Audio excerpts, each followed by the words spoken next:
Okay, so I welcome you to this presentation about Marcello Piacentini, an architect who lived in the 20th century and who had an important role in Italian architecture. This was the man. He had a very important position in the hierarchy and a political elite hierarchy of the Italian even state, structure, because he was promoting an architecture that the head of the state, Mussolini, agreed with. Here he is in a picture that is rather emphatic. Who knows? He was dressed, I don't know for what occasion. And here he's in, at a later date and age. So he was an Italian urban theorist and one of the main proponents of Italian fascist architecture. Now, of course, fascism was very bad, and we know the consequences. And we know that Germany was united with Italy in the Second World War, and we know that Hitler cooperated with Mussolini, but the architect didn't necessarily, intend, any malevolent actions. He was promoting a certain architecture that was, somehow admired or accepted by the political structure. So he was born in Rome. He was the son of the architect Pio Piacentini. When he was only 26, he was commissioned to revamp of the historical center of Bergamo. Subsequently, he worked in most of Italy, but his best works are those commissioned by the fascist government in Rome. Piacentini devised a simplified neoclassicism, midway between the neoclassicism of the Novecento Italiano group with Gio Ponti and others, and the rationalism of the Gruppo 7 of Giuseppe Terrani, Adalberto Libera, and others. These were very important architects. The Giuseppe Terrani, Adalberto Libera were rationalists. Gio Ponti represented, kind of a neoclassical architecture. So Piacentini was kind of in between the two groups. His style became a mainstay of fascist architecture in Rome, including the new university campus, Università di Roma, La Sapienza, from 1932, and the Coeur district, of which he was not only the designer, but also High Commissar by will of Benito Mussolini. Mussolini, who was the political leader at that time in Italy. His other works include the renovation of Brescia and Livorno, the Museo Nazionale della Magna Grecia in Reggio Calabria, the opening of Via della Conciliazione in Rome, and the restoration of the Rome Opera House from 1928 to 1958. Piacentini became an important colonial architect, particularly in Eastern Libya. The style of his buildings is characteristic of the neo-Moorish period of Italian colonial architecture in Libya in the 20s. This is evident in his Albergo Italia, as well as the Berenice Theatre in Benghazi. Piacentini was made project manager of all Italian building works in Cyrenaica, if I pronounce well. He was also a professor of urban planning at La Sapienza, of which he was also president. So he was actually the president of an important school in architecture and urbanism in Rome, at La Sapienza. After the fall of the fascist regime, he did not work as architect for several years. He died in Rome in 1960. So now we look at some of his drawings and, sketches like every architect does. And, he didn't work like we do now in almost any school of architecture in later years, meaning you know, digitally. He worked manually on yellow tracing paper and so on. Studies of buildings, sketches, studies of historical buildings, or, you know, depicting his own projects. He traveled a lot. He traveled also to Germany. This is a page from his sketchbooks in Germany. And this is a document. You see his name, the Architetto Marcello Piacentini. This was from 1955, so after the Second World War. Okay, another sketch for a building. And now his architecture. I will show some of his most important buildings. First in Benghazi, in Libya, where he worked with this architect Luigi Piccinato. In 1913, he built Albergo Italia. You know, it was a building that was not very modern. That's why it was called, you know, kind of a simplified neoclassicism. And his architecture is somewhere between Gio Ponti and Giuseppe Terrani, between neoclassicism and, although Gio Ponti was himself a modern architect. But the influence of neoclassicism on modern architecture was obvious on all of them.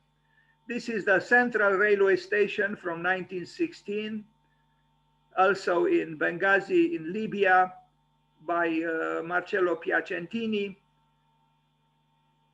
And sorry for this picture, it's a little bit small resolution. And now we arrive at a building, a villa from 1920. He worked with these architects Federico D'Amato and Pietro Porcinai. It's an interesting building, and it exists, and it's in a way strikingly, you know, contemporary, besides the arcade at the bottom.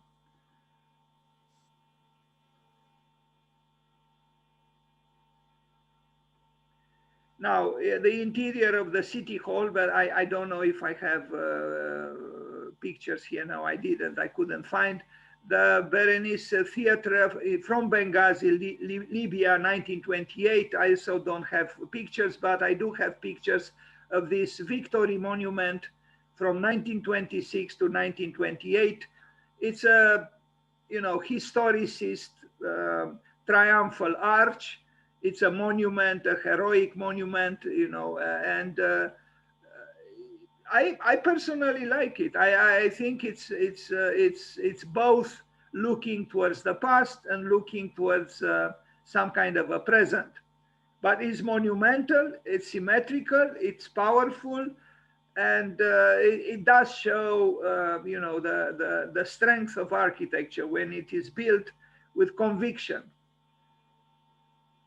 He was a skilled architect. We'll see some works by him which are more modernistic very soon.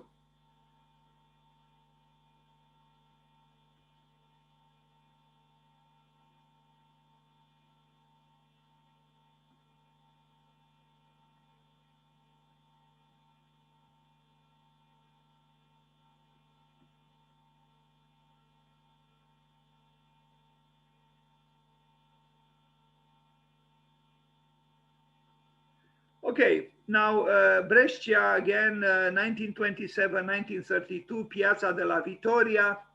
He built these buildings, very interesting buildings actually, and they are standing, they are in good shape. And the piazza is, I think, a good example of his architecture at the time. He built this tall building here. And you can see it is indeed some kind of a simplified neoclassicism. It is rationalistic. It is, you know, ordered. It is rigid. It is indeed halfway between you know, kind of a neoclassicism and rationalism. So we are in Italy, And this is a piazza with some buildings built by Marcello Piacentini.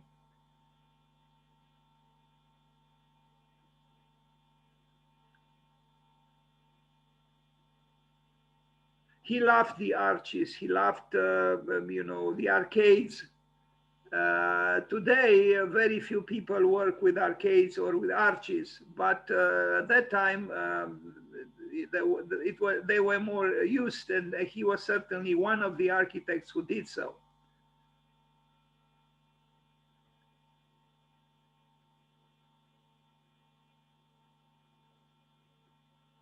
Now, you already saw this tower. It's called Torione, INA, from Brescia. Is this impressive tower that he built in this plaza that he also was the urban architect for. Interesting how he employs, you know, a column, and then the arch here is asymmetrical. You know, it's rather unusual, but I think it works.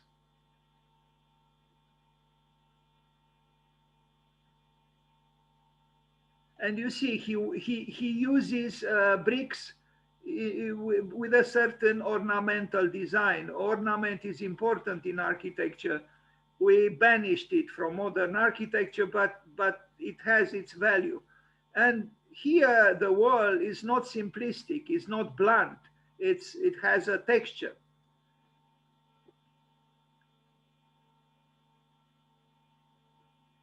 Now from Genoa, Arco della Vittoria, 1931, another triumphal arch. This is also interesting, it's more ornate, but look at those many columns on both sides.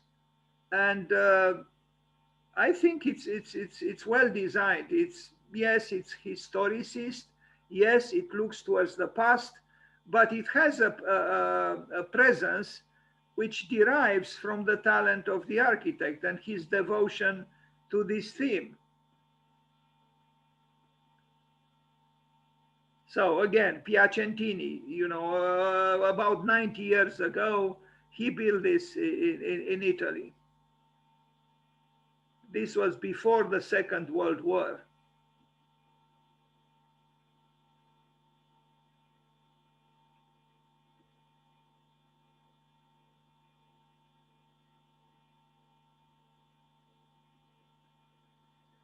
Now a building in Jerusalem from 1934-1935, Generali building, a building for an Italian company, is that one here in the corner.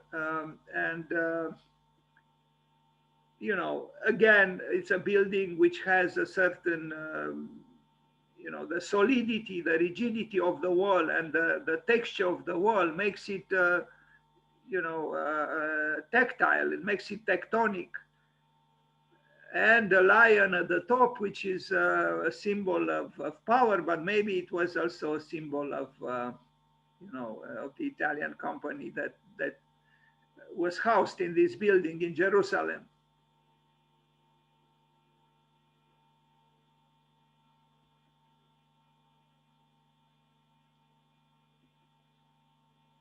Now we see a museum from 1932-1941, Reggio Calabria. The architecture of this museum is rather, you know, uneventful, but, you know, for a museum, maybe it is okay. But even here, you see certain references to the past because there are these effigies, you know, that connect with a certain narrative, with a certain story that the building is attempting to evoke.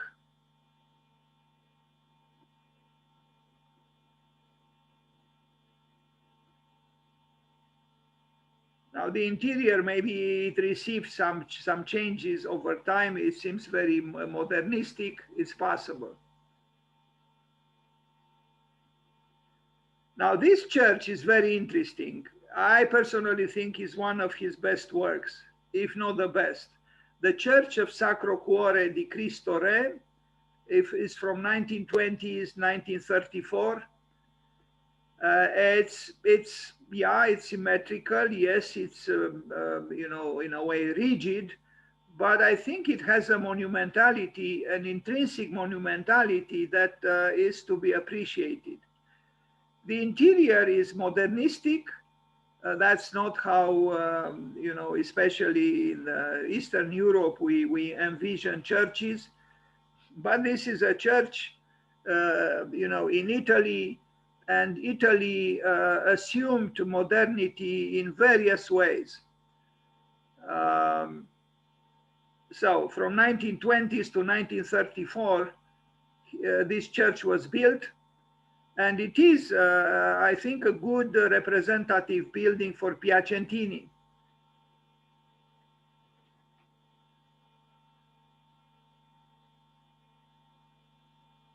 You see here, even the artworks are, you know, rather modernistic, although they are figurative, they are not abstract, but the language is still simplified in the, you know, in accordance with a certain side of modernism.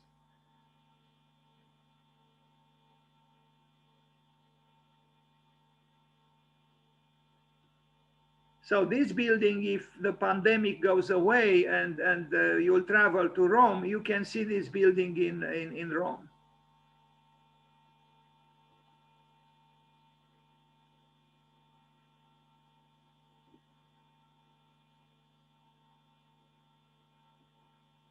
This is the plan. It's not very spectacular in plan, but I think the front elevation has an austerity that is definitely modern. Perhaps less from the back because of the you know, this curved ending, but even there, this is not a typical apside. If you compare it with the apside of Notre Dame in Paris, you'll see a huge difference. So it is indeed a modern building, a modern church. Now, this is a restoration of the Theatre of the Opera in Rome from 1926 and 1928. It's a building that is it's just restored by him, but he didn't build it. Maybe inside, this is more representative of what he was able to do, and he did. And it is impressive, this interior. But most operas are like this, so it's not so original or so unique.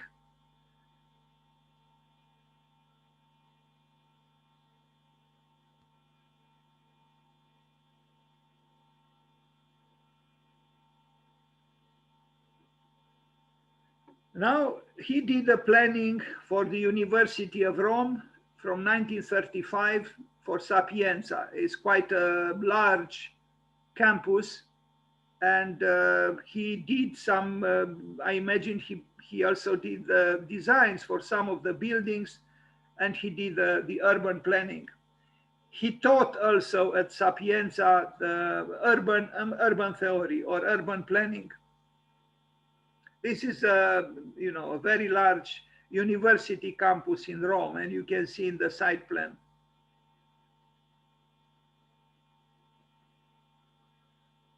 So again, why am I talking about Piacentini today? Because it is his birthday. He was born on this day, but a different year, of course.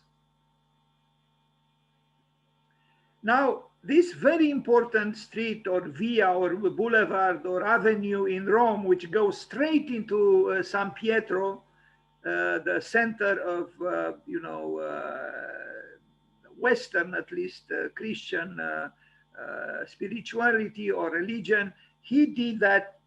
I don't know exactly what he did. Maybe he was just the urban planner. So here is the obelisk in front of the piazza.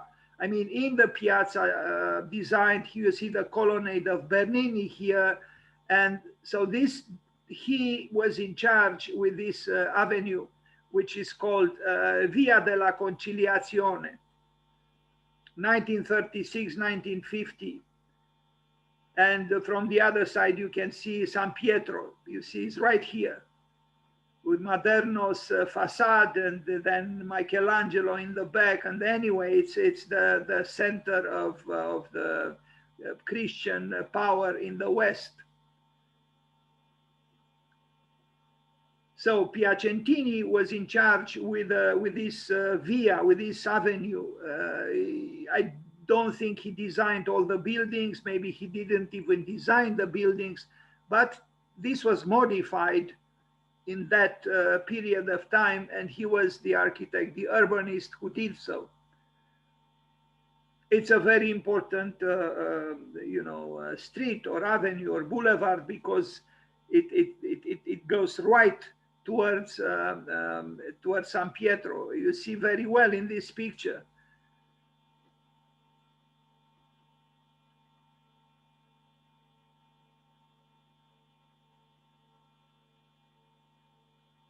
Now, maybe you know that the planning of the building of San Pietro had various phases. You know, initially Bramante did a scheme which was not actually built. Then, followed Michelangelo, whose scheme was implemented, but not perfectly. The nave was lengthened by Maderno, and the building now is a modified version of what Michelangelo proposed. There were other great artists and architects who worked there, Bernini, Raphael. So it was a major effort accomplished through the contributions of various architects and artists. Now we arrive at a very interesting and a very important like the new city of Rome, which Mussolini was planning, kind of like the new center of Rome. Eur, it's called E-U-R.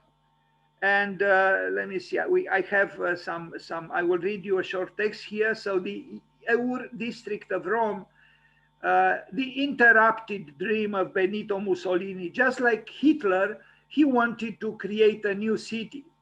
And in the 1930s, Benito Mussolini dreamt of celebrating 20 years of fascism with the opening of a grand new city center in what is now known as the Eur district of Rome.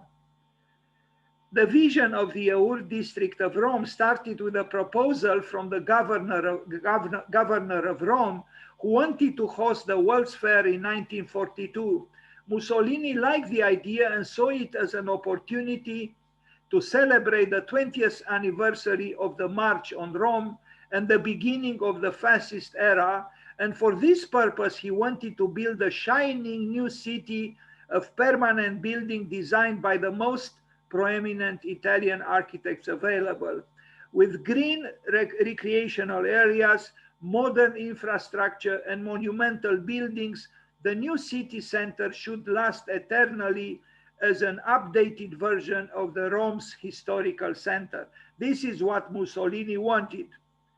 An autonomous agency called E42, Esposizione 1942, was formed to drive the project.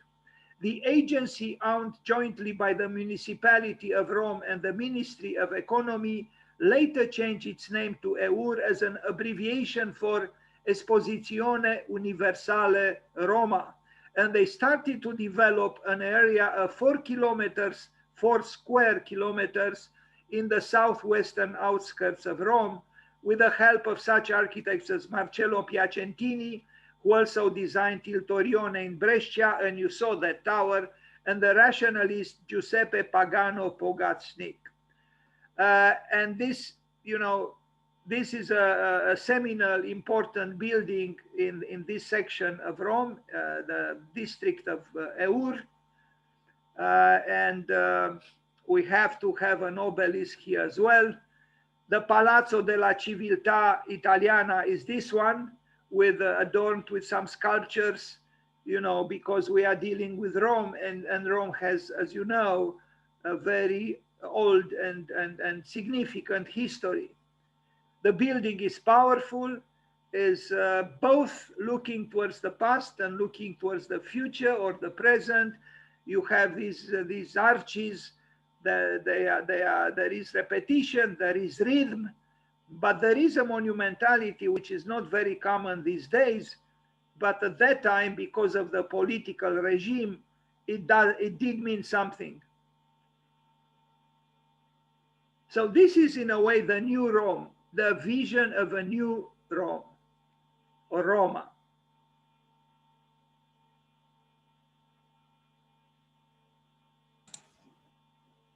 Palazzo dei Congressi is the one in the foreground.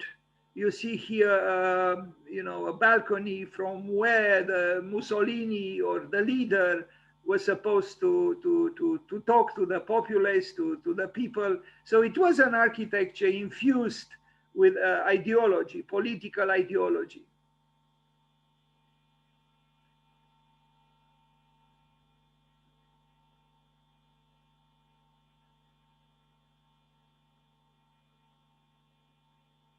Now, this is a building from 1925, 1932, and you'll see soon some pictures of Piacentini together with Benito Mussolini. I'm not saying they were friends, but they were certainly in close proximity to each other, and they knew each other, and maybe they admired each other. I don't know. The building itself, it is as it is. You see here Mussolini, the political leader, with Piacentini on this side. And of course, we have the military here, because that's what it is. It was a time of questionable ideologies, but strangely, they got carried away by it. Here we see, these pictures are not very clear, sorry, but we'll see better pictures. They are expecting, they are analyzing and discussing various proposals for various sites in this area. Here we see Piacentini, the architect, with Mussolini, the political leader, and other people behind. Here we see again Mussolini on the right and Piacentini, the architect, on the left in the picture. And, now on the right is Mussolini, on the left is the architect, and here they are. Sad that it all ended in the misery of war, in tragedy. You see behind people kind of joking, laughing, smiling, but soon this will end because of the tragedy of the war. And it's so very sad. And you wonder, these people were people like us, no? I like to imagine they didn't look forward to death. They didn't like death, just like we don't. But then why did the war start? And why did it happen the way it happened? Anyway, there are books about this. You see this book by Paolo Nicoloso, Marcello Piacentini, Architettura e Potere, una biografia, Architecture and Power. Indeed, the relationship between the architect and those with political power is complex, because the architect cannot build by himself, alone, or herself. You need investments, you need political support and financial support. Now, a building in Sao Paulo in Brazil, but for an Italian company, 1939. A powerful cubical building with a lush garden at the top. Nowadays, of course, we climb our buildings with a lot of green. There are vertical forests all over the world being built. But here we have quite an impressive little, group of trees there on top of the white cube, well, almost white and almost cube by Piacentini in Sao Paulo, in Brazil. You see the Brazilian flag there.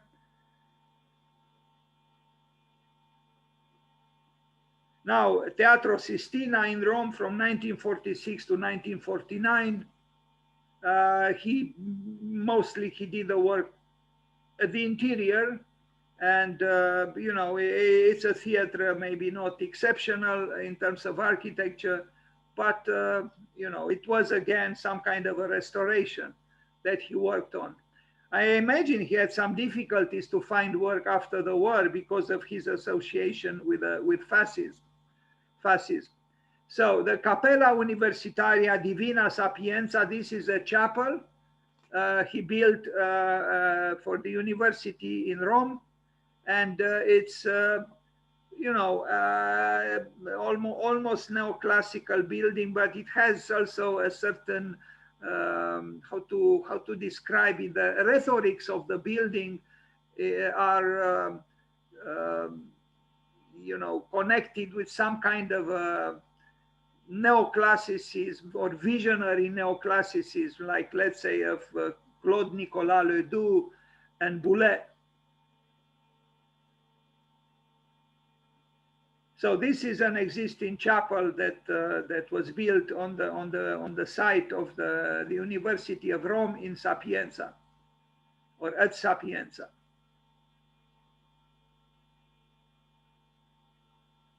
So again, if we will be able to travel again, and if you arrive in Rome, you can see this building as well. Now in Ferrara Palace, with some Gothic references, he loved arcades, but in this case, it's not the Romantic so-called arcade, but kind of a Gothic because of the arch. Otherwise, the building is rather modern or modernistic.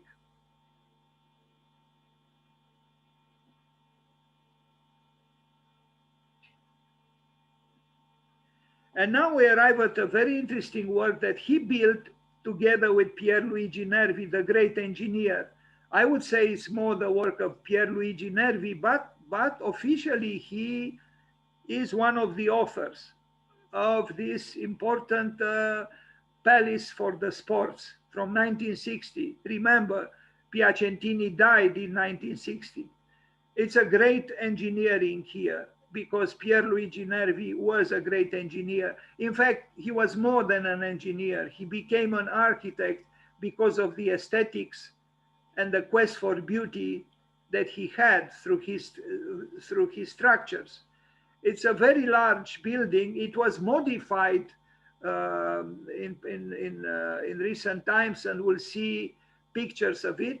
So this building was designed by Pierluigi Nervi, the architect, and Piacentini. I don't know exactly what Piacentini did, but he was part of the team together with Nervi. Some pictures from during the construction.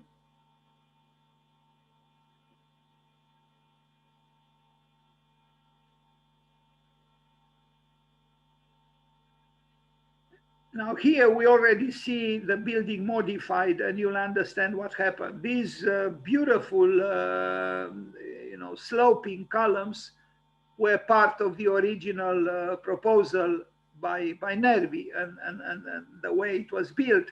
But you see, they enclosed that you know courageous structure with this you know wall, and you'll see what happens. We have now the manifestation of the present through multimedia, media shows, and so on. It's a different building altogether. It was modified dramatically. Now we don't see any longer the structure the way Pierluigi Nervi envisioned it. It's a different time. I mean, the interior, you know, the function is still the same, but the exterior is modified in a dramatic way. That's how it was before the intervention in the present. You look at the beauty of the structure. Well, maybe inside you can still see that to an extent, but outside it's all gone. Okay, thank you. And now, because I always want to offer something else in my presentations, I will talk about futurist architecture, because it also happened somehow in connection with what was to follow, at least politically, in Italy. So we saw Piacentini, and now we'll see some works that are described as being futurist architecture. And the most famous futurist architect was Antonio Santellia. Antonio Santellia, who died very young, at 28, in the First World War. And it's very sad, but he remained significant for architecture through his drawings. And his drawings are depicting an architecture that is perhaps in good measure very, very different than the one by Piacentini. This was the man, this was Antonio Santellia. And I want to tell you that even if you cannot build, even if you don't have clients, even if you don't find resources to build, you can draw, you can imagine buildings, you can imagine architectures, and you can express yourself through those drawings. Since tomorrow I will talk about Stephen Hall. Stephen Hall said, if you have idealism in you, express it. And he was right. Again, if you have idealism in you, express it. It doesn't matter how, but express it. So Antonio Santellia was an Italian architect and a key member of the Futurist movement in architecture. He left behind almost no completed works of architecture and is primarily remembered for his bold sketches and influence on modern architecture. The Manifesto of Futurist Architecture was published in August 1914, supposedly by Santellia, though this is subject to debate. In it, the author stated, the decorative value of futurist architecture depends solely on the use and original arrangement of raw or bare or violently colored materials. His vision was for a highly industrialized and mechanized city of the future, which he saw not as a mass of individual buildings, but a vast, multi-level, interconnected and integrated urban conurbation designed around the life of the city.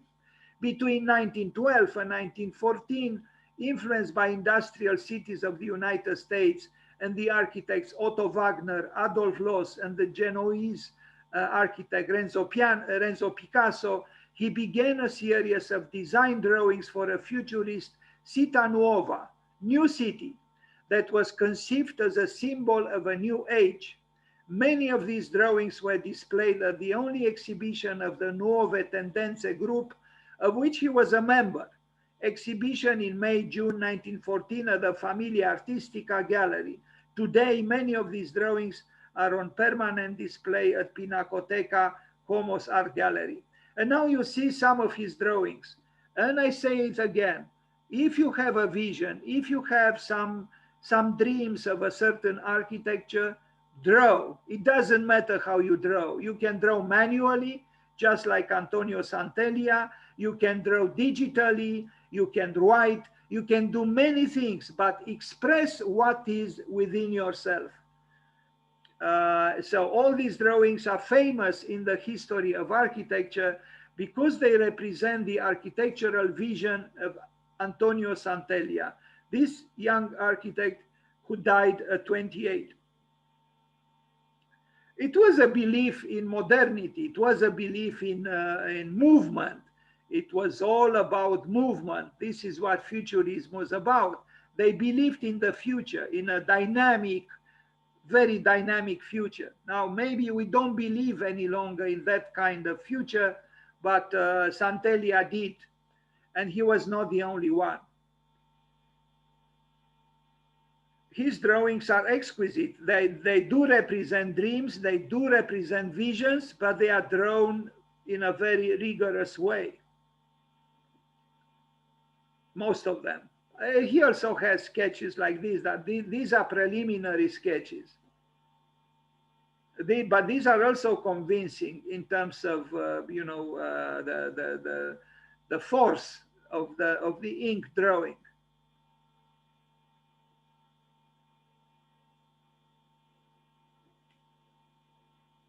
So we talked before about Marcello Piacentini. We talk now about Antonio Santellia and futurist architecture.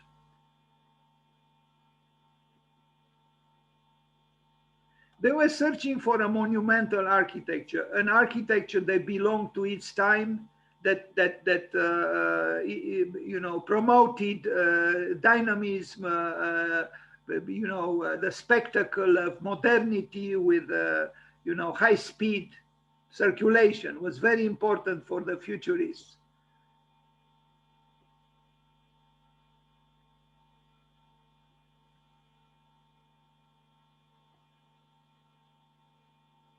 Now this is the only building built on the drawings of Antonio Santellia, and it was built after his death.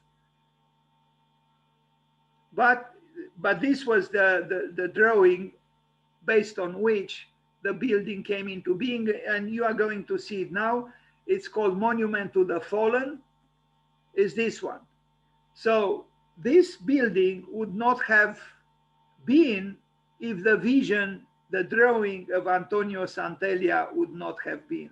So you see, even a drawing that maybe when you make it, you do not think of necessarily implementing it, it could become a building, even after your death.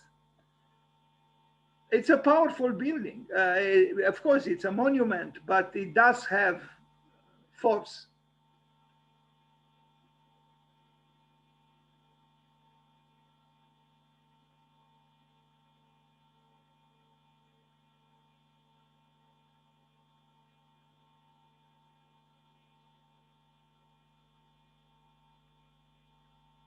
Now we see a rendering which belongs to our time, but this was based on the drawing of Antonio Santellia, but was not made by Antonio Santellia.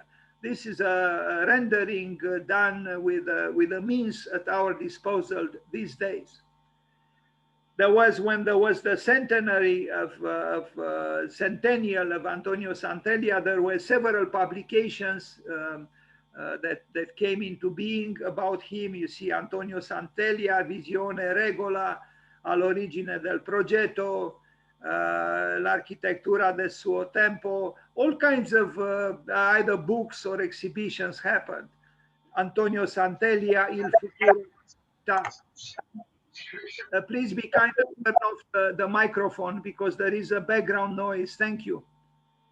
So what is also interesting, there was some futurist architecture that was built not in Italy, but in Africa, on the eastern side of Africa, in Eritrea, in Asmara, once a sleepy corner of the Italian empire. Eritrea's capital, Asmara, is home to one of the world's best collections of futurist architecture. Well, there are smaller buildings like this one, but it is impressive when you think that it's about 100 years old, and you'll see a picture from above where it looks like a building that was built these days. Look at it. So this building was built 100 years ago. This one, I'm talking about this one, for Fiat, is a gas station 100 years ago in Africa, in Eastern Africa. Do you see the power of modernity? Africa, 100 years ago, but the building is very new in its image. And this is a church. This reminds one of Piacentini's works. Not so much of Antonio Santellia or futurism in general, but rather some kind of a rationalist neoclassicism or simplified neoclassicism, the kind Piacentini promoted. But it's not a bad building. And again, you know, was built in Africa. Another building from Eritrea, from Eastern Africa, you know, a villa. And this is another one, maybe not so futuristic and not kept so well, but still has a level of modernity that you wouldn't expect to find in Africa. Okay, thank you very much. So that's about it today. If you are still here, oh, you are, and even more people than at the beginning. So I'm trying to see if Thank you, Anna, for being here. And I don't know if there are many people from Romania. Most of these people are from Moldova. I'm trying to see if there is anyone here who is not, you know, who is from a different country, because I feel awkward. We should talk in Romanian. If you are welcome, Anna. I'm trying to. I don't know. I don't know. I am asking in English. Is anyone here who doesn't know Romanian?